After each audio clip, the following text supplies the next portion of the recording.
Hello everyone and welcome back to another lecture on Munstack development. Last lecture में हमने Munstack के बारे में समझा, बेसिक टूल जो हमें रिक्वायर होंगे इस पूरे कोर्स में ई कॉमर्स वेबसाइट बनाने के लिए। उन टूल्स के बारे में हमने समझा, उन्हें अपने सिस्टम पे इंस्टॉल किया। इस वीडियो में हम अपने प्रोजेक्ट का बेसिक जो प्रोजेक्ट का स्ट्रक्चर है उसको सेटअप करेंगे और जो पैकेजेस हमें रिक्वायर्ड है उनको इंस्टॉल करेंगे। तो उसके लिए सबसे पहले करना क्या है, आपको अपना विजुअल स्टूडियो ओपन करना है और उसके अंदर एक फोल्डर क्रिएट करना। यहाँ पे जो मैंने फोल्डर क्रिएट किया उसका नाम मैंने यहाँ पे रखा है ई कॉमर्स वेबसाइट। अब इसी फोल्डर के अंदर हम जो सब फाइल है वो क्रिएट करेंगे जिसमें हम अपने डिफरेंट डिफरेंट कोड को राइट करेंगे या लिखेंगे। तो उससे सबसे पहले अगर मैं यहाँ पे टर्मिनल ओपन करूँ तो यहाँ पे जो न्यू टर्मिनल ओपन हो रहा है ये डिफॉल्ट टर्मिनल है। ये टर्मिनल ओपन हो रहा है, डेस्कटॉप पे मेरा एक फोल्डर है ई कॉमर्स वेबसाइट, उस फोल्डर ये बेस पे ये टर्मिनल ओपन हो रहा है। बट हमें जो कोड लिखना है अपना गिट टर्मिनल पे लिखना है जो हमने लास्ट क्लास में इंस्टॉल किया था। तो गिट टर्मिनल को विजुअल स्टूडियो में सेटअप करने के लिए क्या करना है, सबसे पहले फाइल पे जाना, उसके बाद जाएंगे हम preference and then setting. Setting में जाके आपको सर्च करना है टर्मिनल। टर्मिनल जब आप सर्च करोगे तो स्क्रॉल डाउन करके ये जो पार्ट है यहाँ पर, ये टर्मिनल एक्सटर्नल विंडो एग्जीक्यूट, तो यहाँ पर आपको ये जो जहाँ पर भी आपने अपना गिट इंस्टॉल किया उसका बेस.exe का रेफरेंस लिंक यहाँ पर पेस्ट करना है। तो मेरा जो बेस.exe है वो गिट फोल्डर के अंदर है, जो प्रोग्राम फाइल्स के अंदर है। इतना करने के बाद ये क्लोज कर देना। उसके बाद टर्मिनल पे जाना एंड ओपन न्यू टर्मिनल पे क्लिक करना। तो इन केस वो डायरेक्टली आपका गिट टर्मिनल ओपन नहीं हो रहा है, जैसे मेरे केस में वो डायरेक्ट गिट टर्मिनल ओपन नहीं हो रहा है, मेरा नॉर्मल टर्मिनल यहाँ पे आ रहा है। तो मुझे अगर इसको गिट टर्मिनल में ओपन करना है तो सिंपल यहाँ पे इस ड्रॉप डाउन पे क्लिक करेंगे और यहाँ से गिट बैश को सिलेक्ट करेंगे। जैसे ही मैं यहाँ पे गिट बैश सिलेक्ट करूंगा तो अब ये जो मेरा टर्मिनल है ये गिट टर्मिनल की तरह ओपन होगा। गिट टर्मिनल इसलिए यूज कर रहे हैं ताकि हम हमारे कोड में जो भी चेंजेस हो हम उनको ट्रैक कर सकें। ठीक है, तो मेरा जो भी टर्मिनल ओपन है वो डेस्कटॉप के ऊपर जो मेरा फोल्डर है ई कॉमर्स वेबसाइट उसमें ओपन है। अब इस ई कॉमर्स फोल्डर में मुझे दो फोल्डर और बनाने हैं, एक बैकएंड के लिए और दूसरा फ्रंट एंड के लिए।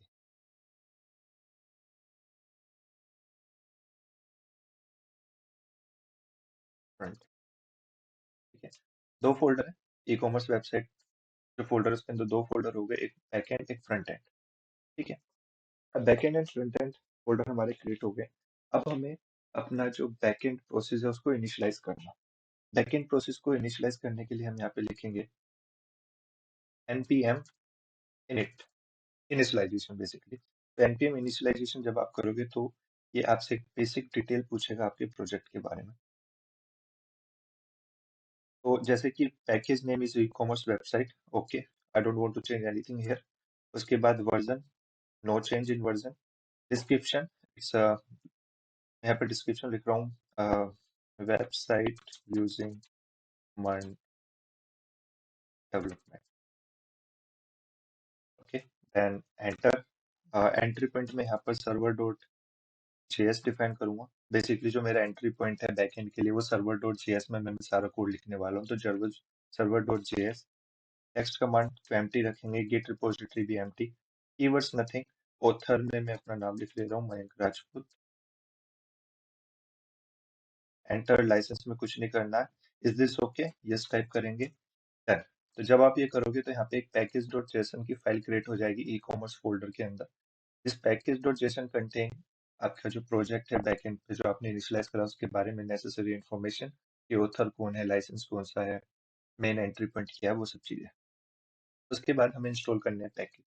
तो बेसिकली पैकेज क्या है, अ, देखिए package contain a lot of functions and code that we require to write proper backend functional code. तो उसके लिए हमें सबसे पहले वो अपने विजुअल स्टूडियो में इंपोर्ट करने होंगे, इंपोर्ट डाउनलोड करने होंगे, और डाउनलोड करने के बाद अपने जो सर्वर डॉट जेएस वाला फाइल है वहाँ पे उनको हम इंपोर्ट करेंगे। तो डाउनलोड करने के लिए सबसे पहले हमें क्या लिखना है, उसके लिए हमें लिखना है npm, के लिए हमें लिखना है npm initialization। फॉर इनिशियलाइजेशन के लिए, sorry, for install it's I want to install express, I want to install node env, sorry, .env and .env. .env is basically a module to read the variables from your environment file. Okay, and I need Mongoose and enter. So what it will do, it will install Express, .env and Mongoose all package completely in your Visual Studio. और उसके बाद उन package के अंदर जो भी code है आप उनको डायरेक्टली अपने कोड में यूज कर सकते हैं. It will take some time. So let's wait for it. Okay, so now you can see all the package installed successfully without any error. और यहाँ पे आप देख सकते हो पैकेज log डॉट जेसन है. यहाँ पे जो पैकेजेस है वो इंस्टॉल जो कर रहे हैं वो सब यहाँ पर आपको दिख जाएंगे. .env है, उसका वर्जन 16.4.5 इंस्टॉल हुआ है, एक्सप्रेस का ये वर्जन है और मोंगोस का ये वर्जन. तो जैसे जैसे आप लाइब्रेरीज या पैकेज इंस्टॉल करते रहोगे वो यहाँ पे डिपेंडेंसीज में ऐड होते रहेंगे. Then, अब उसके बाद क्या करना है, बिकॉज हम स्टार्ट बैकएंड से कर रहे हैं, हम अपना पहले बैकएंड कंप्लीट करेंगे फिर फ्रंट एंड.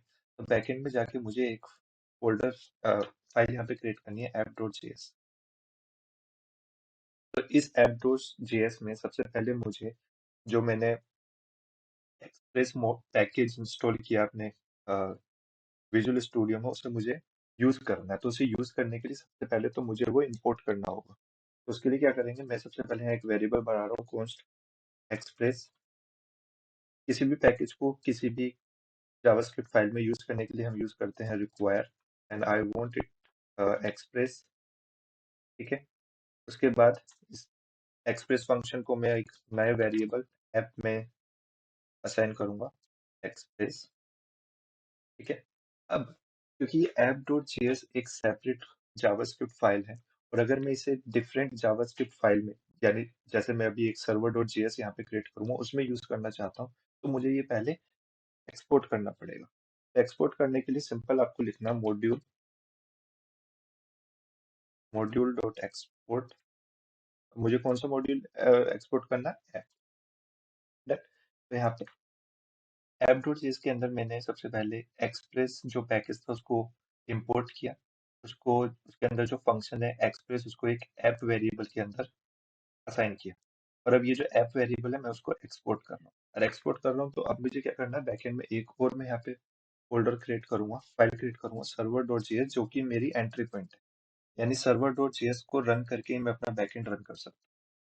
ठीक है, सबसे पहले मैं इसमें इंपोर्ट करूंगा. देखो, जैसे हमने पैकेज इंस्टॉल किया और उस पैकेज को एक्सप्रेस जो हमने पैकेज इंस्टॉल किया था उसे यूज करने के लिए मैंने रिक्वायर स्टेटमेंट वहाँ पे यूज करी. सिमिलरली अब मैंने ऐप जो ऐप डॉट जेएस से एक्सपोर्ट किया था बट उसे मैं अब यूज करना चाहता हूँ सर्वर डॉट जेएस में. तो सबसे पहले मैं एक वेरिएबल बनाऊंगा कॉन्स्ट ऐप और यहाँ पे लिखूंगा रिक्वायर. अभी है कहाँ पर, ये है डॉट स्लैश ऐप. ठीक है, डॉट स्लैश ऐप बैकएंड के अंदर ये डॉट ऐप डॉट स्लैश को मैं इंपोर्ट कर रहा हूँ, ये इसका लोकेशन. ठीक है, मैंने इसको इंपोर्ट कर लिया यहाँ पर. अब यहाँ पे मुझे सिंपली क्या करना है, मुझे करना है अपना सर्वर स्टार्ट. सो ऐप डॉट लिसन,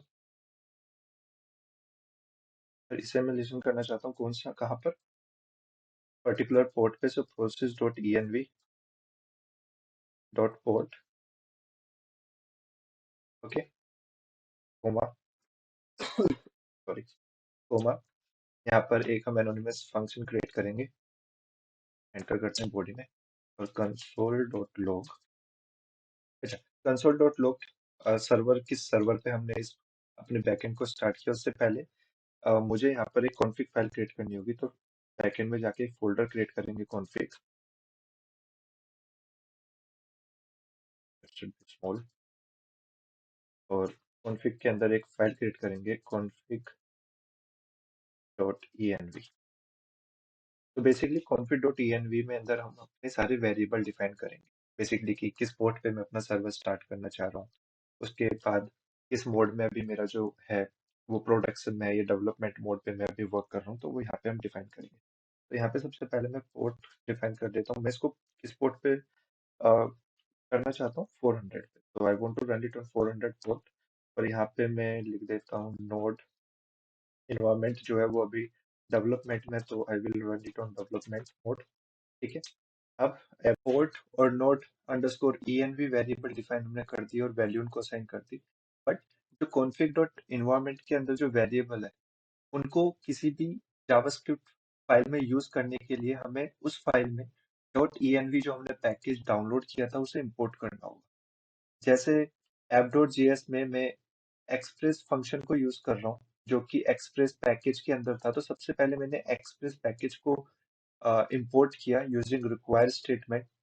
सिमिलरली क्योंकि अब मैं सर्वर डॉट जेएस में पोर्ट और नोड अंडरस्कोर इन्वायरमेंट वेरिएबल की वैल्यू यूज करना चाहता हूँ, तो मुझे सबसे पहले यहाँ पर .env का जो पैकेज है वो इंपोर्ट करना होगा। तो सबसे पहले मैं यहाँ पे लिखूंगा const sorry it's const let's give the variable .env equals to import करने के लिए now you know it's required, so I want to import .env जो हमने इनिशियली इंस्टॉल किया था अपने विजुअल स्टूडियो में। After this, let's make a comment here, setting up config file. Okay, config करने के लिए क्या करना है, जो config.environment फाइल है उसको अगर मुझे सर्वर में config करना है, so I have to define its path. तो उसके लिए क्या करना है, .env और उसके अंदर .env पैकेज। .env एक मेरा वेरिएबल है जिसमें मेरा पूरा पैकेज है .env का, बट उस पैकेज में से मैं एक पर्टिकुलर फंक्शन यूज करना चाहता हूँ, दैट इज config। ठीक है, कॉन्फ़िग फंक्शन में हम पाथ डिफाइन करते हैं, तो पाथ लिखेंगे उसके बाद कोलोन, और पाथ क्या है मेरे कॉन्फ़िग डॉट env का पाथ है इसका backend slash config slash config dot env। ठीक है, तो मेरा जो कॉन्फ़िग डॉट env है वो सेटअप हो गया, उसका मैंने पाथ डिफाइन कर दिया। तो अब बेसिकली अगर मुझे पोर्ट की वैल्यू, जो वेरिएबल उसकी वैल्यू मुझे यहाँ पे यूज करनी है, तो उसके लिए हम यूज करते हैं process dot env। process.env dot the name of variable जिसकी आपकी वैल्यू जिसको आपकी वैल्यू रीड करनी है। तो अभी ऐप डॉट लिसन क्या करने वाला है, ऐप डॉट लिसन एक सर्वर स्टार्ट करने वाला है मेरा इस पोर्ट पे, जिस जिस भी पोर्ट की वैल्यू यहाँ आएगी जो कि हमने डिफाइन करा है 400। ठीक है, जब ये रन करेगा तो ये कॉल करेगा एनोनिमस फंक्शन को, और एनोनिमस फंक्शन के अंदर मैं कंसोल डॉट लॉग करने वाला हूँ मेरी पोर्ट की वैल्यू और किस मोड में मेरा अभी जो कोड है वो वर्क कर रहा है, दैट इज डेवलपमेंट मोड मैंने डिफाइन किया। तो उसके लिए मैं क्या करने वाला हूँ, यहाँ पे बैकस्ट्रिप यूज कर रहा हूँ। बैकस्ट्रिप हम इसलिए यूज करते हैं ताकि हम string, if you know JavaScript basics, ताकि हम स्ट्रिंग और वेरिएबल दोनों को एक साथ प्रिंट कर सकें। उसके लिए मैं यूज कर रहा हूँ server working on port.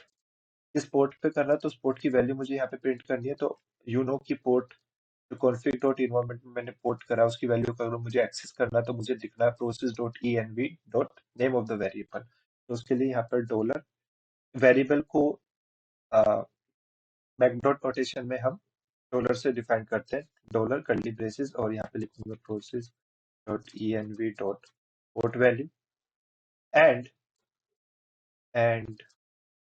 Working in इस मोड में वर्क कर रहा है वो भी मुझे यहाँ पे प्रिंट करना है। तो curly braces process dot env dot port, it's not port, क्या था वो वेरिएबल, नोड अंडरस्कोर env, तो नोड